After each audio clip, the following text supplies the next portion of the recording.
My triple play is Warner Brothers Discovery. The stock is seeing a boost after 2 upgrades on Wall Street this morning, citing optimism surrounding WBD's execution strategy and improvements on cost synergies.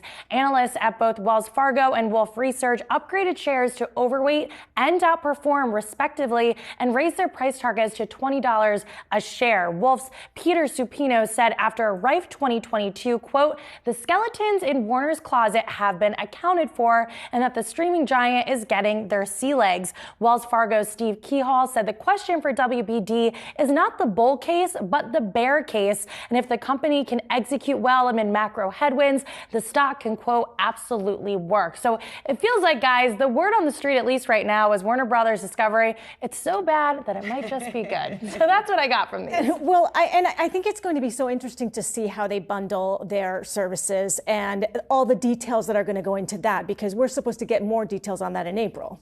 Exactly. And Steve Keyhall, he did say that they were potentially undervalued in the streaming space with their DTC offerings. So I think investors are really going to be looking at that. DTC offerings is one of those things that Wells Fargo did call out in that note. It's been so interesting just to see the sentiment shift when we're talking about Warner Brothers Discovery. Now it seems like it's almost every week that comes about that there's a new analyst call on the stock, someone upgrading the stock, really a more positive view of it. And another thing that stuck out to me was from Wolfe Research, talking about the transparency. They're seeing greater visibility into the internal workings here of the company, giving them a little bit more comfort just in terms of the direction of Warner Brothers Discovery, but certainly a very competitive landscape. So they had their work cut out for them. But at least for now, the street's very positive.